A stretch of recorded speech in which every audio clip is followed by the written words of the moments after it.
夏威夷以东空域出现新情况，美国的反应恰恰暴露了他们在中美对抗中的最大软肋，只要沾上中国就是大事儿。各位好，欢迎来到新乐锐评。日前，美媒报道了发生在夏威夷以东空域上的一个最新情况。据了解，美国多名飞行员在夏威夷以东发现了一个大型白色气球。如果这事儿放在平时断然不会引起如此大的轰动，甚至都不会演变到上新闻的程度。但是在中美气球事件之后，美国方面对气球似乎是格外敏感。当时，美国硬生生要将中国民用飞艇炒作成间谍气球，甚至还出动 F-22战斗机对其进行击落。不少外界人士纷纷表示，美国是在小题大做，完全没必要。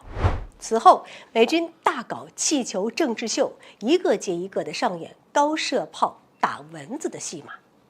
截止到目前为止，围绕气球事件的闹剧已经在美国上演了大半个月。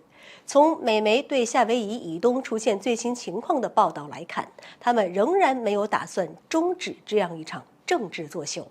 美国这么做背后的逻辑又是什么？有人说，美国是想借炒作气球事件来升级中美局势。在中美对抗过程中，美国人极少能抓住中方的失误，或者说是把柄。因此，气球事件发生后，他们自认为抓到了中方把柄，并想借此来升级对抗局势。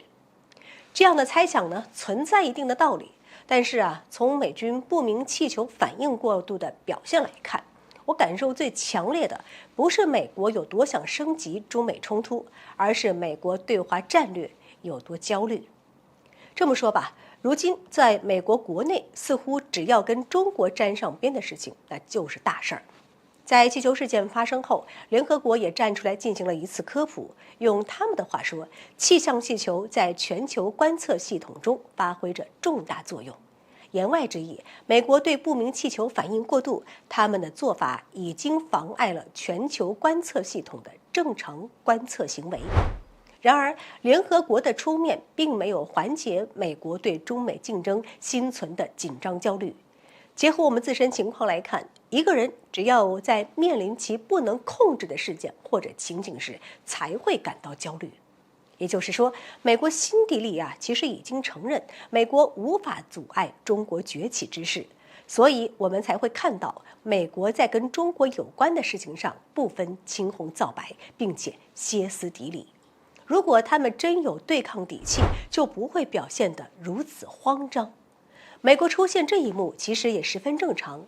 跟中国相比，美国在世界上存在的历史简直是不值一提。